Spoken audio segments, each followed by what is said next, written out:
Hey, it's Dr. Phil. This is Fill in the Blanks, and I am very excited about our session today. Let me tell you why. We have been talking about toxic personalities in the real world, and you are becoming an expert in personality disorders. Not because I want you to become a diagnostician, not because I want you to diagnose yourself, but because I want you to be able to spot red flags when you have certain toxic personalities in your life, or if you have certain toxic characteristics in your own behavioral repertoire that you want to put on the to-do list to get rid of. Now, we talked about narcissism, 4 different types. We've talked about borderline personality and what to do about it. And then we talked about antisocial personality, which is kind of the worst of both of the other two, plus some new characteristics that I call getting weaponized with you as the target. Or if it's you that has those traits and characteristics, you lose control and you just tend to be aggressive instead of assertive. Now, if you're just joining this series on toxic personalities in the real world, I'm going to encourage you to go back to the first session on narcissism and listen to everything that we've talked about so far, because this is a building process. And as I said before, we're really doing an in-depth thing here. I'm not giving you a lot of citations from the literature. I'm not covering you up with a lot of statistics, but I'm telling you, a lot of what you would learn if you were in graduate school and you were being taught about these disorders. I'm not doing that because I want you to self-diagnose or diagnose others. As I said, I'm doing this because you can't deal with what you don't acknowledge. There may be people in your life where you say, I don't understand why I get so frustrated with these people. Well, I'm going to tell you why you get so frustrated with these people. You get so frustrated with them because they're frustrating. They have traits and characteristics that victimize and create really undesirable outcomes for you and the people you love and care about. If some of the things we've been talking about seem to apply to you, okay, then that becomes a to-do list for you. I'm not asking you to sit in judgment of yourself or someone else.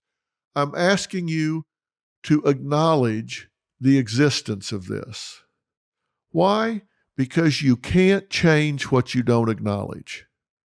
And if you have somebody in your life that over and over and over again is driving you to the point of just like pulling your hair out, and you can't quite put your finger on what it is, I'm wanting to put your finger on it so you can go, okay, got it.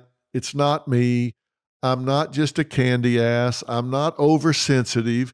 These people are, in fact, toxic. And I now know how to describe that to myself. I now know what it is they do that is so infuriating. And because I recognize it, I can put up boundaries and not get sucked into it. I can keep from enabling them, and that's what I want to do. And as I said, if it's you, hold yourself to a higher standard. Be better than you have been. Toxic. What does toxic mean? Toxic means it's bad. It's contaminating. And think about this, and you may have heard me say this before. I say it because I just think it's a great way to think about it. When you go into a relationship, you either contribute or contaminate that relationship based on what you bring with you when you enter that relationship. If you bring with you a lot of pain, a lot of misery, a lot of hurt from a prior relationship, then you're going to contaminate that. you meet somebody new and you bring with you a lot of misery, then you're bringing misery into that relationship. And you don't want to do that. Maybe you just haven't been able to admit it because you think, well, it's hard for me to admit my flaws. Let me tell you, ego is not your amigo. You don't want to do that. You want to be honest with yourself. Winners deal with the truth. And if you've got somebody in your life that fits the characteristics that we've talked about, acknowledge that you have someone toxic in your life. You can't change what you don't acknowledge. So if you don't admit it, then you can never put it on your to-do list. You can never talk to them about it. You can never get in front of a therapist. You can never come up with a plan to create change. And that's what I want you to do. There's nothing that can't be worked on. And here's a little cheat sheet for you. Everybody has problems. You got them. I got them. Your spouse has them. Your brother has them. Your sister has them. But if they accumulate to the point that they're interfering with the healthy pursuit of goals, then they become change-worthy. So let's talk about toxicity a little more. I don't want you to feel like you're being judgmental, but let's just be honest, because I think toxicity is defined in behaviors. You are what you do. If you paint, you're a painter. If you sing, you are a singer. If you manipulate, you're a manipulator. If you lie, you're a liar. I mean, come on. This is not rocket science. If you've got somebody in your life that is aggressive and manipulative and gaslights you, then you got a lying, manipulative gaslighter. That's just who they are. Let's just be honest. Let's just call it what it is. Now, what I want to talk about today is the fact that we've described these as though they are kind of distinct entities, right? We said narcissism is a diagnosis. We said borderline personality disorder is a diagnosis. We said antisocial personality disorder is a diagnosis.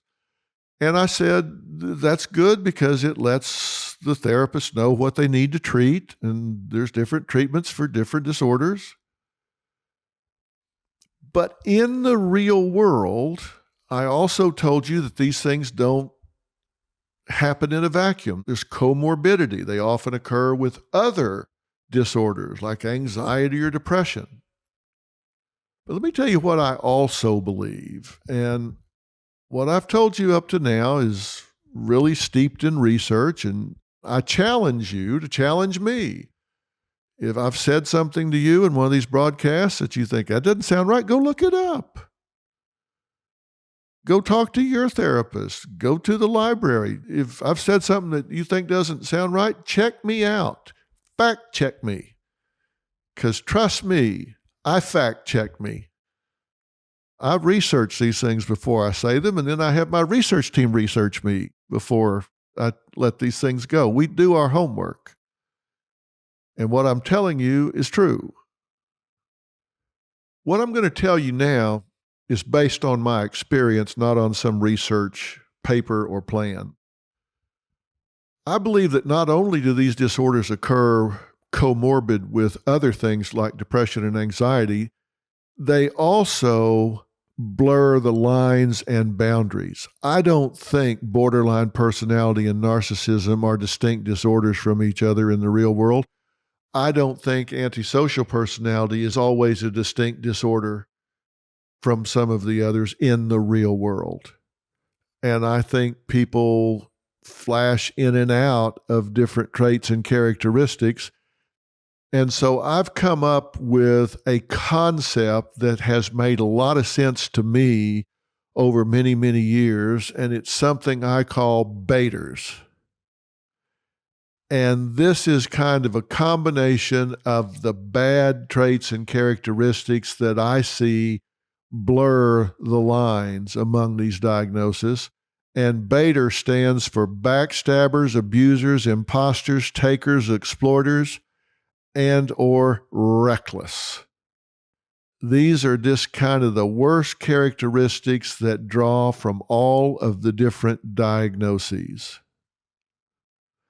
And I want to talk to you about these people because I believe that these are the truly dangerous people in your life. Bader. Think about what I just said. Backstabbers. Now, are there narcissistic people that are backstabbers? Of course there are. Are there borderline personality disorders that'll stab you in the back? Well, stab you in the back is not a clinical term.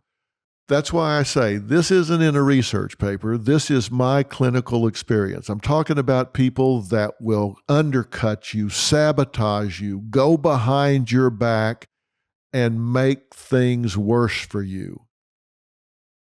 They're not trying to help you win. They're trying to make things bad for you. They're trying to make you fail. Abusers, mentally, emotionally, physically. Imposters, they're not who they appear to be. They show you one face when they're really somebody else. They'll pretend to be your friend when in fact they're talking behind your back. They'll tell you that they're supporting you when in fact they're undercutting you because they want what you have. They're takers. You'll notice in the relationship, it's all one way. It's always about them. They will suck you dry. You're always the go-to person. Exploiters. These are the people that will use you up. They will let you do things for them. They will blame you for things. They will let you do the work and take the credit.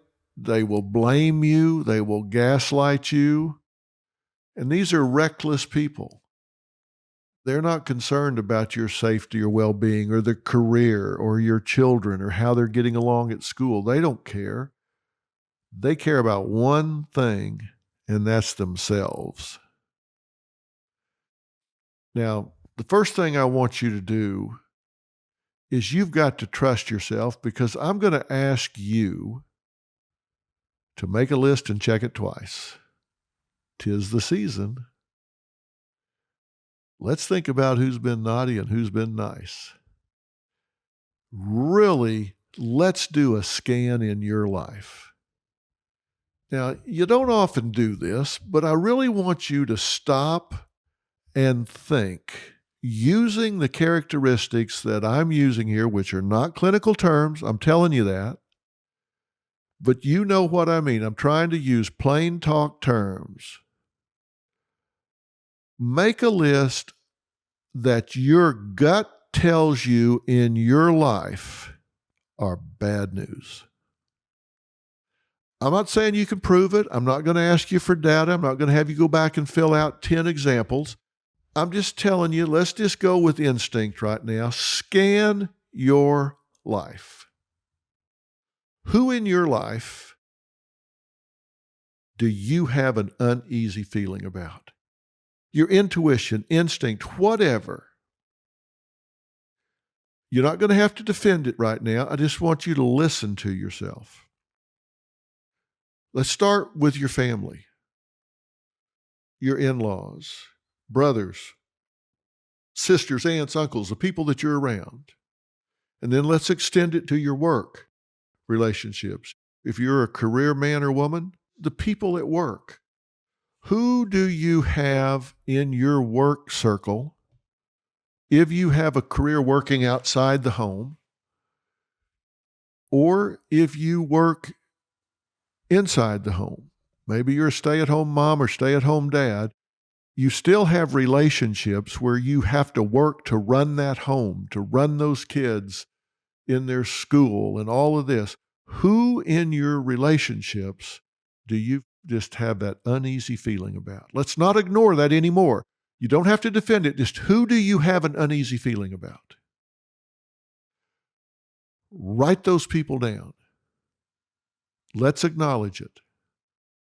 I've done this exercise, and I went back historically, and I want you to now do that as well. Go back. What we've done so far is family and work. Let's extend it to friends. I'm not talking about somebody you see once a year. I'm talking about people in your orbit. Do a scan. Who in your orbit do you have an uneasy feeling about? You don't need to be able to explain. Just who do you have an uneasy feeling about? Write it down. Now let's go back historically. 5 years, 10 years, back to college, back to high school, back to your first job. Are there people that looking over your shoulder, you just had an uneasy feeling about? Who was it? Who did you have an uneasy feeling about that you didn't do anything about?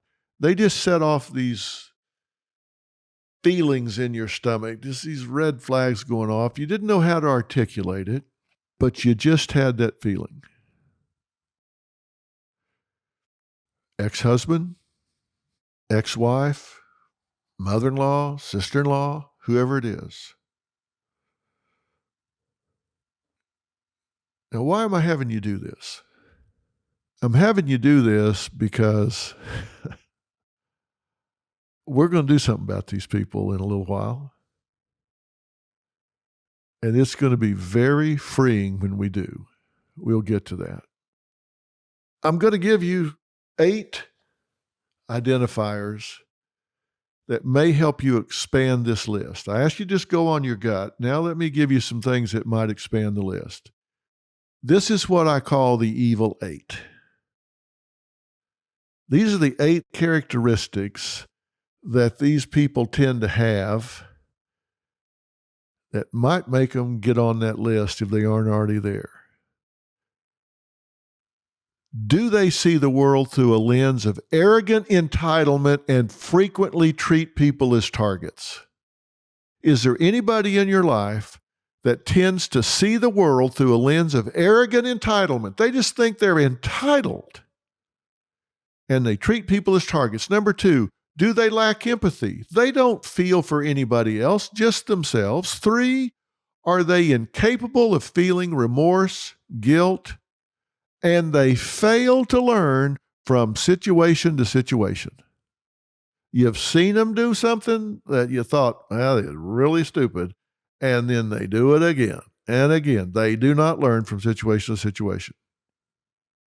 Number 4, are there people in your life that are just irresponsible and self-destructive? And do they disregard not only well-being for themselves, but also for others? Do they put themselves at risk and you with it? Do they do things that put your job in peril, your safety in peril? Have they put your children in peril? Poor judgment. Just done things that's just irresponsible and self-destructive, and it washes off on others around them. Do you have people that thrive on drama and crisis?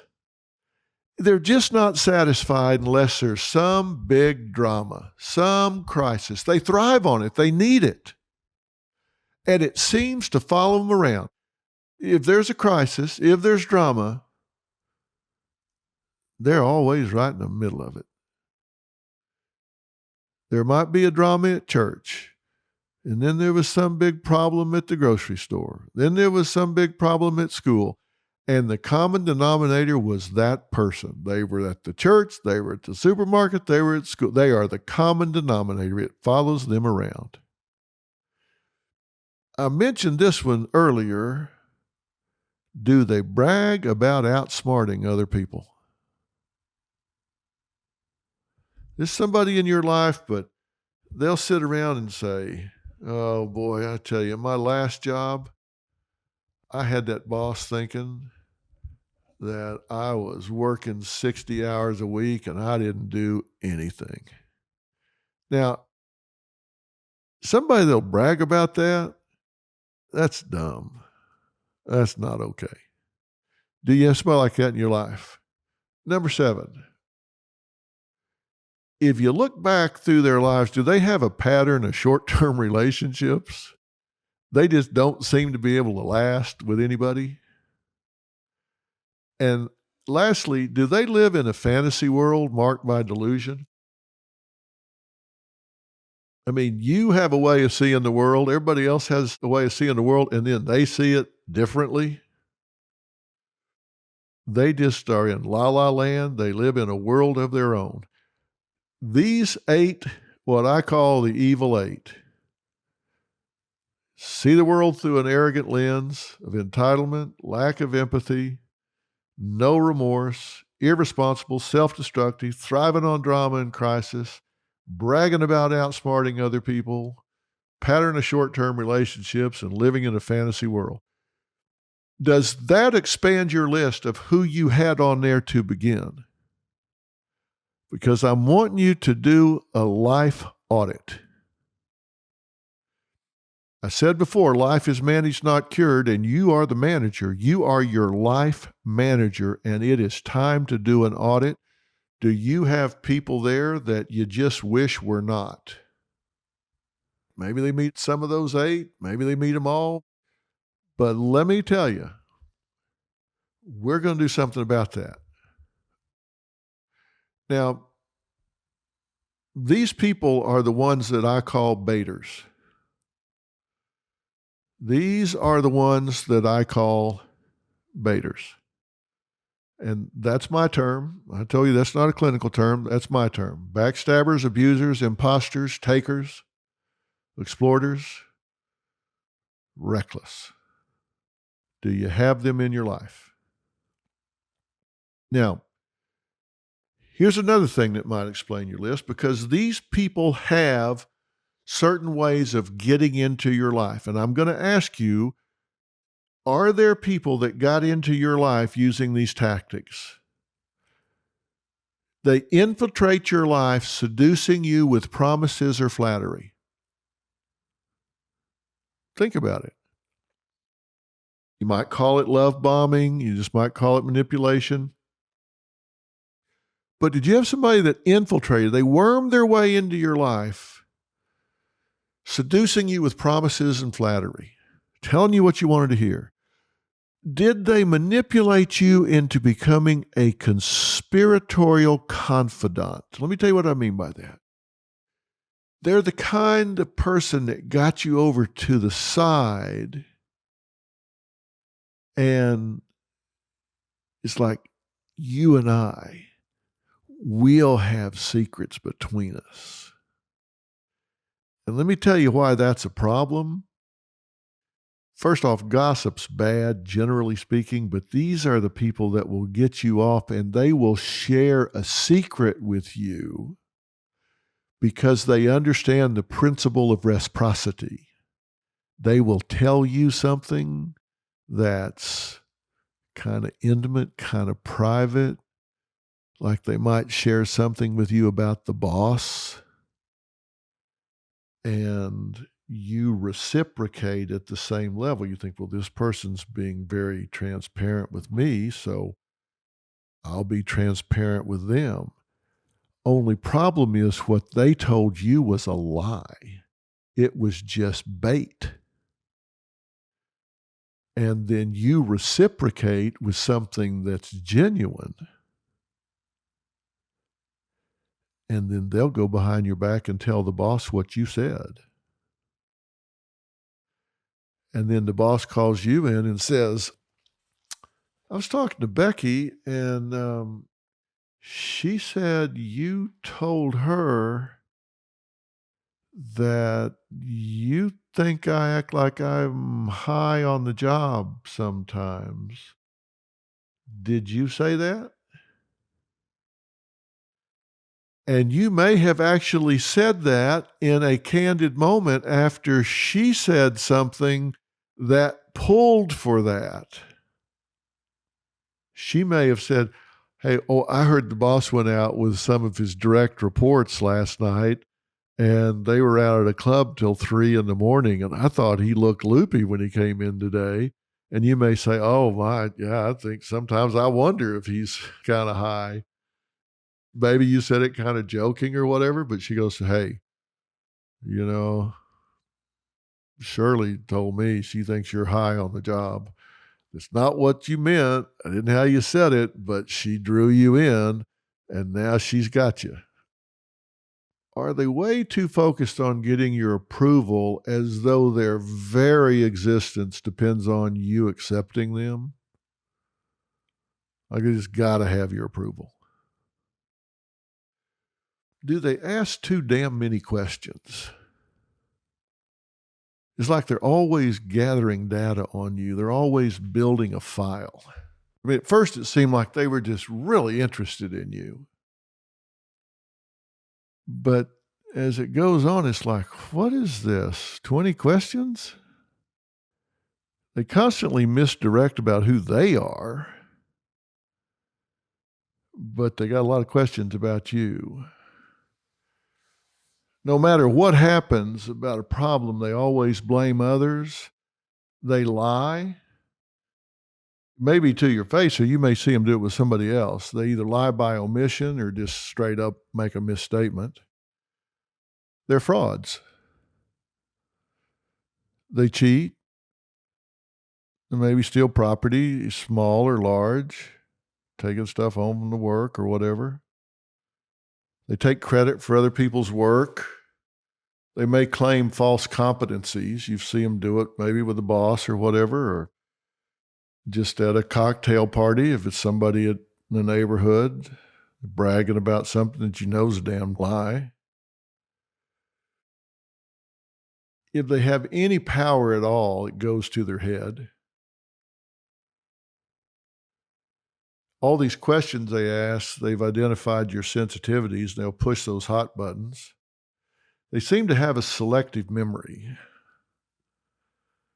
They're revisionist historians. They always remember things the way they want them to be remembered. They're two-faced. They spread lies and gossip. They kind of have a get them before they get me attitude. It's like they're paranoid. The world's out to get them, so they're going to get them first. And they are passive aggressive.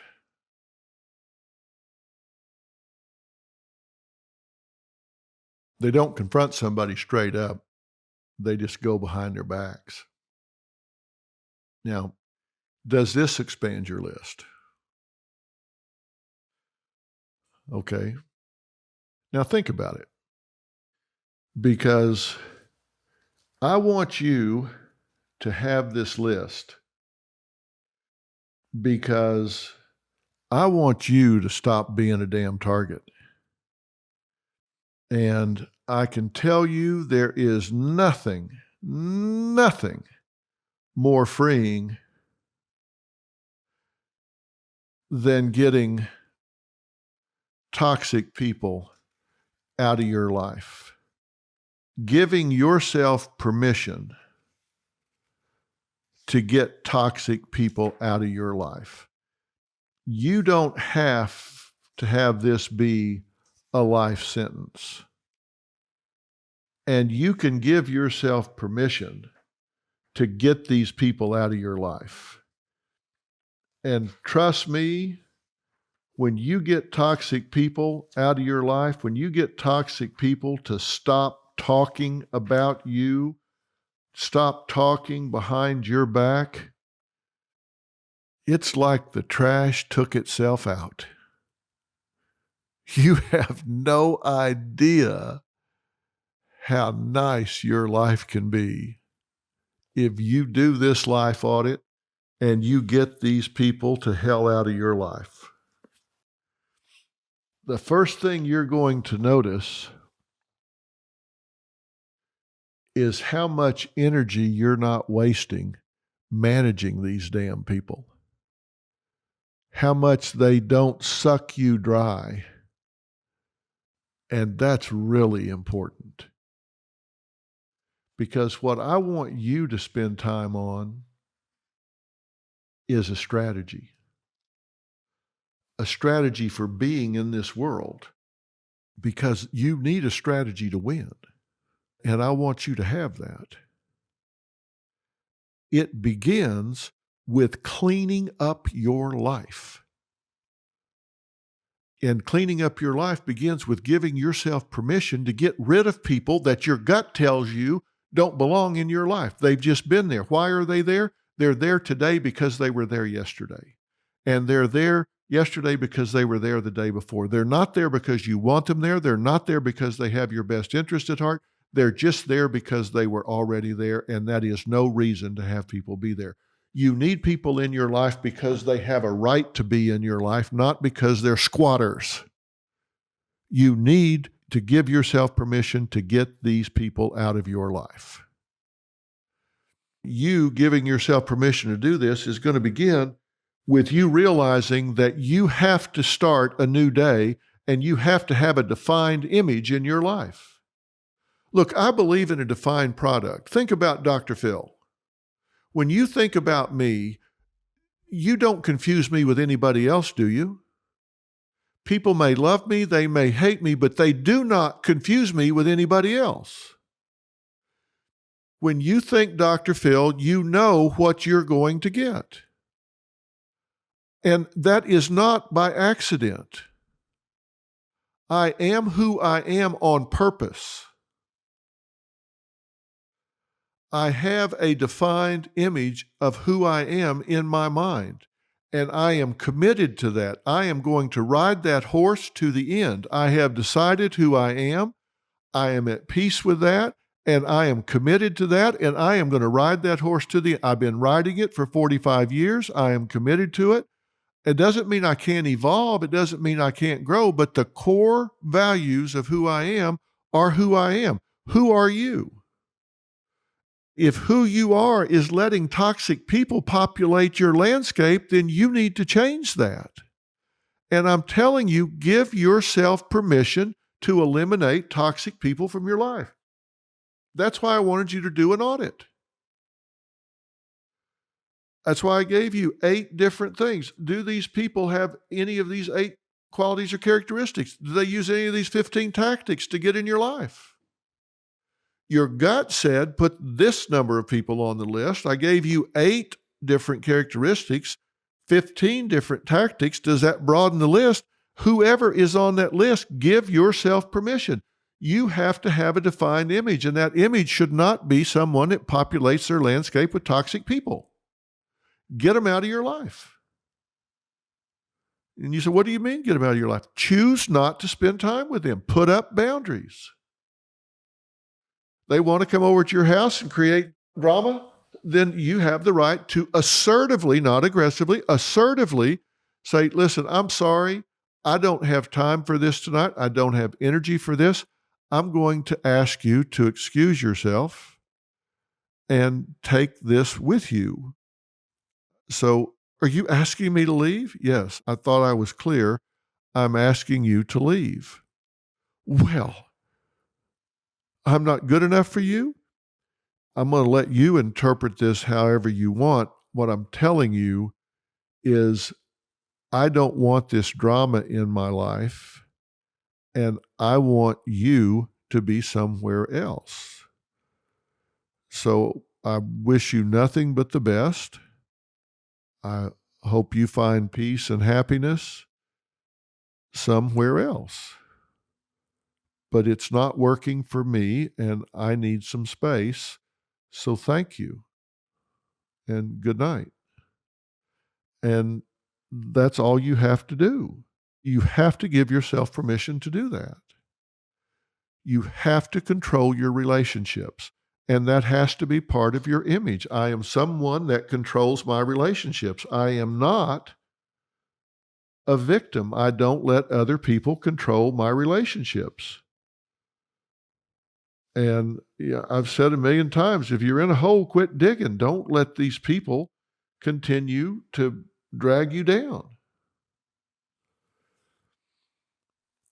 You need to decide who you are going forward, not who you are in the past.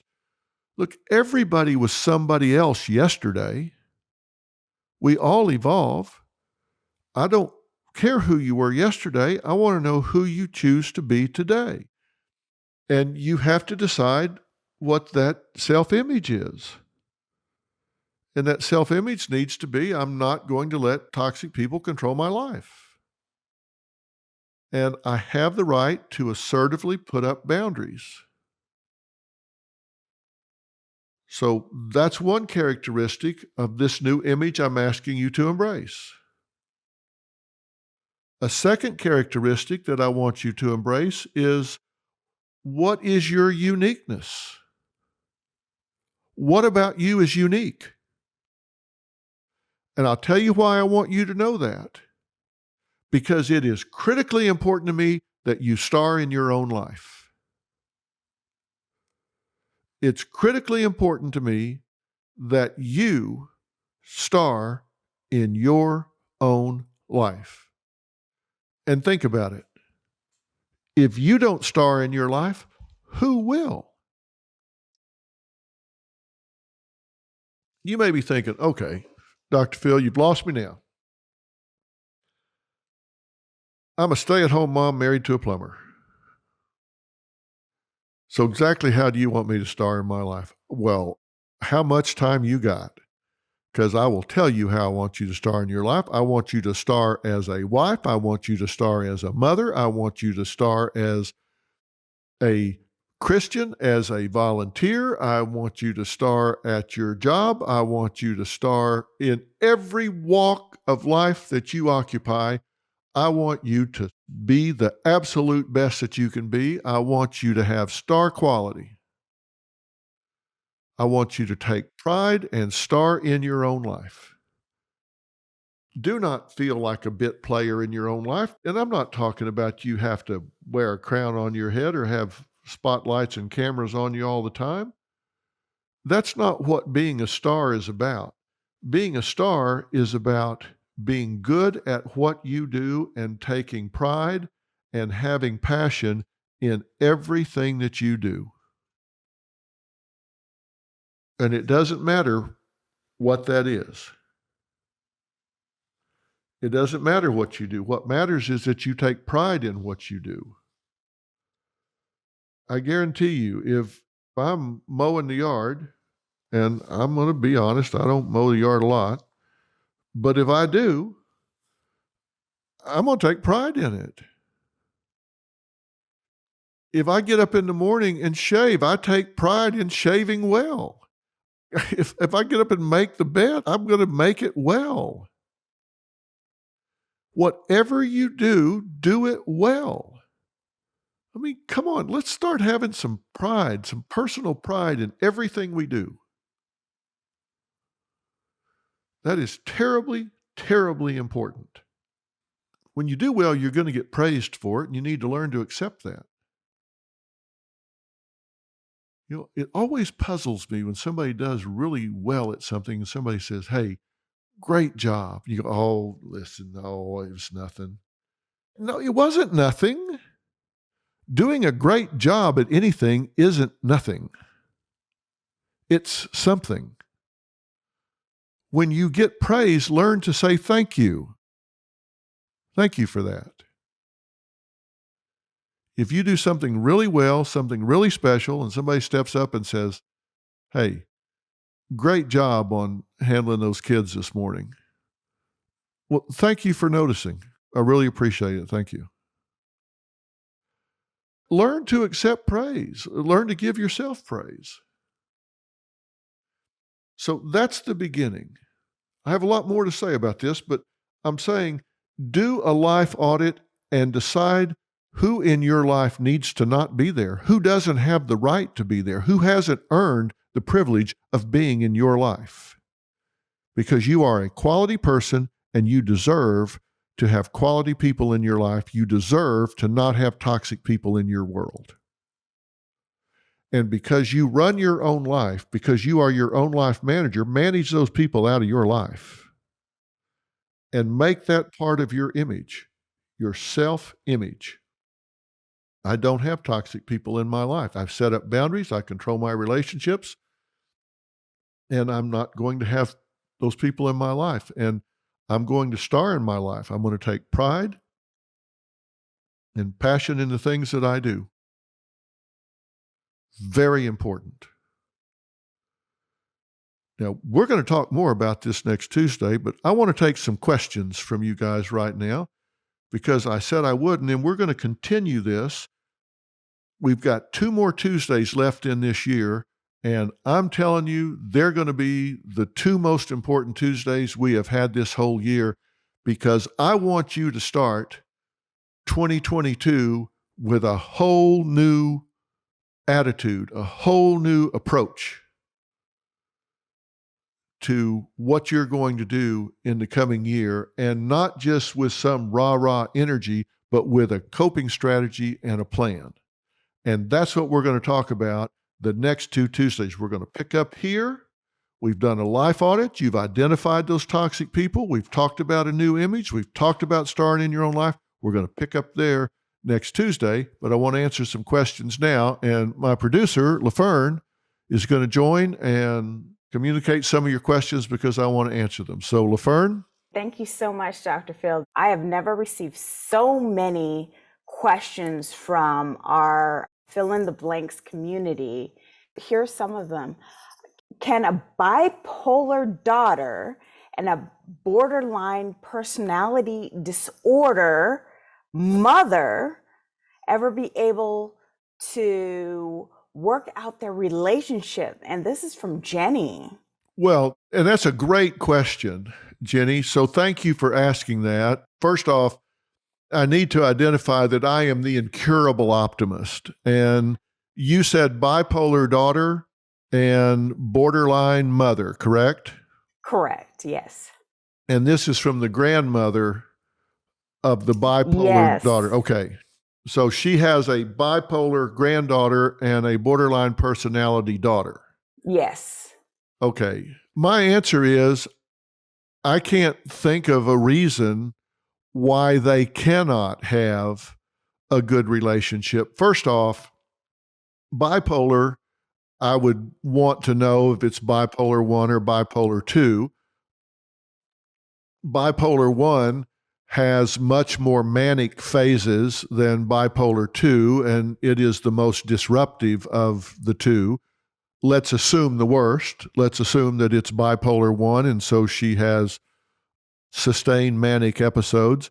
This is a disorder that is very manageable. This is one of those things that with psychopharmacology in combination with cognitive behavioral therapy is very manageable and does not have to be highly disruptive to someone's life if they manage it and they're compliant with the medical regimen.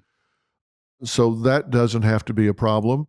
And with a borderline personality mother, if in fact that is an accurate diagnosis, if that mother is willing to present herself for help and therapy, then by all means, she can work to manage and control that.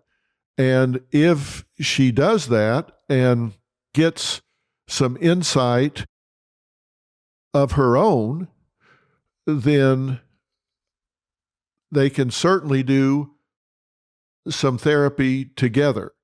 And there is a particular type of therapy called dialectical behavior therapy that can be very helpful with a borderline personality disorder.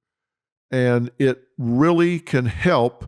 It's kind of a cognitive behavioral therapy with an added strong emphasis on change and acceptance, on balance change. And they identify and change negative internal dialogue, and they push for positive behavioral change. And one of the things that they really focus on is distress tolerance, because borderline personalities are very reactive and they tend to overreact and dramatize everything. And one of the things that DBT does is help people through mindfulness, which is a meditative type part of the therapy, help people to live in the moment, and they learn to observe and accept what's happening in the moment instead of judging and avoiding what's happening. And it helps them control their reactivity and allows them to go further into their relationships. So this is an evidence-based therapy. And by evidence-based therapy, we mean that there is empirical evidence that demonstrates this therapy works. And this was developed by Dr. Marsha Linehan, and she has really done some fabulous research on this. So there's really great tools, clinical tools, to help with borderline personality disorder. And there is excellent help for bipolar disorder. So there's no reason in the world that these two cannot learn to have a great relationship between the two of them. Yeah, and I know that Robin just had on Mystic Michaela, who was talking about meditation and how you can come to terms with yourself, right? Right, and that just goes right back to the mindfulness and accepting who you are in the moment. And I'm particularly a fan of distress tolerance. The whole idea is, look, not everything in your life is going to be great, and so you learn to deal with it. Really, you're going to have problems. You just learn to deal with it. Okay, next question. In listening to the series, I'm wondering if anyone has any success in convincing someone with these disorders to get help. That's from Joe. Well, I'll let people respond to that on the message boards, but let me say this. I'll share a strategy that I've had in convincing people to accept help. When you tell someone, even if you say it from a place of love, you need help, it tends to cause people to be defensive because there's just a judgmental element to you need help. What I do instead, and I've had great success with this, and it sounds like maybe just semantics, but I tell you it makes a huge difference, is to say to that person, you deserve to have some assistance with this. I see you experiencing pain sometimes. I see you going through a lot of conflict. I really love you and care about you, and I just think you deserve better. I think you deserve some help with this, and there's something out there that I think can be very useful, and I think you deserve to have it. I think when you tell somebody that they deserve something rather than need something, I think it really helps disarm them and bring down the barriers sometimes. Absolutely. And he was talking about his son, so I think that will help definitely. We also have the 44-year-old mother of 3. She hasn't spoken to her mother for over 4 years. She chose to cut her out of her life at this point. And she's a very toxic person, the very definition of communal narcissist. How can I deal with her and get along in this life with her? Let me just say this. What upsets people in life is oftentimes not what actually happens. What upsets people is violation of your expectations. So if your expectation is that your mother behave a certain way and not behave a certain way, and then she violates that expectation, then you're going to be upset. Now, if you go into this where you don't have that expectation where you say, okay, look, she has a problem with this. That's just who she is. And that's probably not going to change. And if it does, it's not going to be by me because this is above my pay grade. I'm willing to engage with her without judgment. I'm going to love the parts of her that I can because I'm going to realize I don't have to love everything she does in order to love her. So I don't have to love all of her behaviors in order to love her. And I'm not going to set up a false expectation that somehow since the last time I saw her, she miraculously cured herself from this communal narcissism. So I'm going to go in there. I'm not going to have that expectation. And I'm just going to love her, recognizing I don't have to love everything she does. So I'm going to leave my judgments at home. I'm just going to go over there and love that part of my mother that gave birth to me, that changed my diapers, that held me when I was sick, that fed me when I was hungry, that picked me up at school, that did all the things that she did that were sacrifices in her life at a different time. And maybe she wasn't perfect even at that, but she got me this far, and I'm going to love her for that. And maybe I can tell her she deserves some help and just not be quite as judgmental as you might otherwise be. I love that. And from Bobby, she says, mother has a major borderline personality disorder and the beginning of Alzheimer's. And she said, Dr. Phil, I need your help with my mother. We don't know what to do with her. My stepfather just had a heart surgery and I'm trying to care for him, but she's extremely jealous of me. How do I get along with that? First, thank you for your question. And I think you have to put things in order. And if she is in the throes of Alzheimer's early stages, I would recommend that you get as much education as you can about her condition so you understand what her capabilities are, because there will be limitations and it is probably progressive. And you want to be sure that you're not asking her to do something or manage something that's just outside of her capabilities. On the other hand, you don't want to fail to require her to do 100% of everything she is capable of doing. So don't infantilize her by treating her in a way that doesn't require her to be all that she can be at whatever stage she is. But once you know that, once you know the parameters of her disease and where she is, and they've told you, okay, she does have the capacity to do A, B, and C, then recognize that this is a mental emotional disorder on her part, and be smart. Be smarter than she is at this point and say, okay, she does see me as a threat. That's built into her. I know that. It's a classic characteristic of the narcissistic disorder. She sees my success as being at her expense. So I'm going to do everything I can to share with her that we draw from different accounts. My success comes from the child account. Her success comes from the parent account. And we can both draw down those accounts without costing the other anything. Let her know how proud I am of her and how much I value her acceptance and pride in me. If she can ever get her mind around the fact that your success does not cost any withdrawals from her self-worth account, you just might turn a corner. Oh, I love that. This is from someone that actually was diagnosed with borderline personality disorder since he was 7.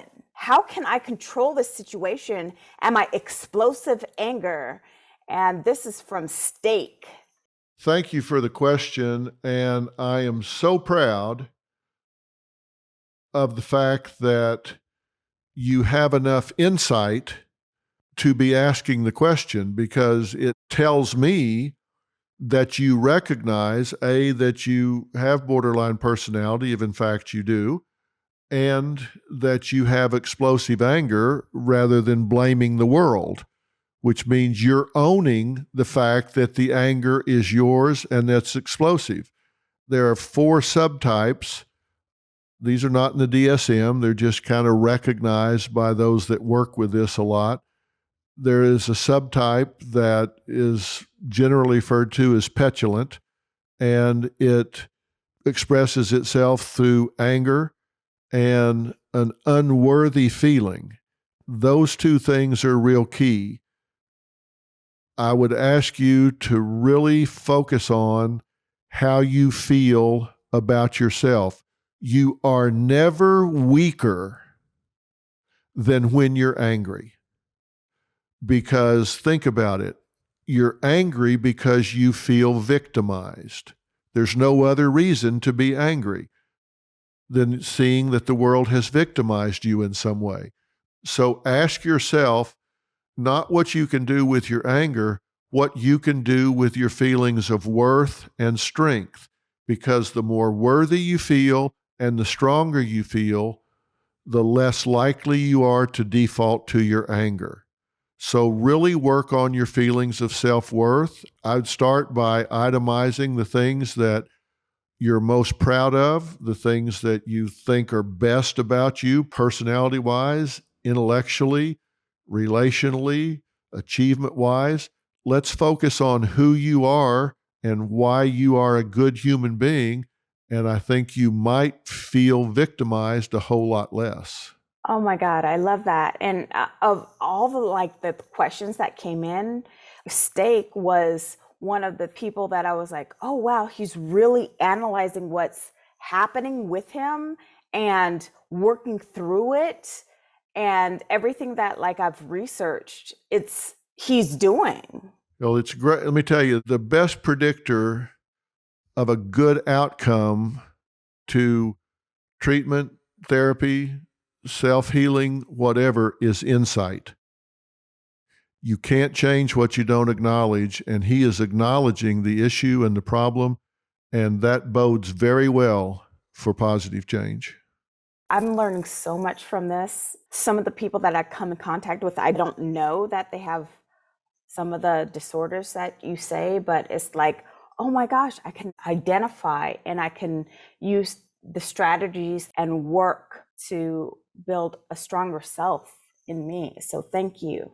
Well, as I said earlier, I want to thank everybody that's given us such great feedback about this. And I want to say how much I'm getting out of this, because you never learn more about something than when you have to crystallize it in your mind and make a coherent presentation of it. And my working with all of these in doing this series, it's like sharpening your tool. I've gotten a lot out of this and am getting a lot out of this, so it's helping me a lot as well. So I really appreciate everybody's great feedback, and it's inspired me to dig in, and you know how much research I do, and I feel like I'm getting as much out of it as anybody that's listening. So I think it's great, and I look forward to the last 2 of the year, because I promise you they're going to be the most important that we've done all year in terms of people changing their lives for the better. And what more important time than starting this world back up after all this pandemic and quarantine, et cetera, et cetera. It's time to hit the ground running and make 2022 the best year we've had in a long, long time. Let's do it. I do want to say again to everyone, I'm really so proud of this series, and I want everyone to contact at least one friend, one person that you really love and care about, and ask them to subscribe to Fill in the Blanks and start at the beginning of this series. Don't ask them to start in the middle of this or jump in on one particular disorder you think that may be relevant to them. start at the beginning of this series, Toxic Personalities in the Real World, and listen. If you've gotten a lot out of this, share it with somebody you love and care about, because we've got some great things coming up towards the end of the year. So find at least one person and get them to subscribe and join with you so you have somebody that you can resonate with about this. So I appreciate your support. Thank you, and I'll see you next Tuesday.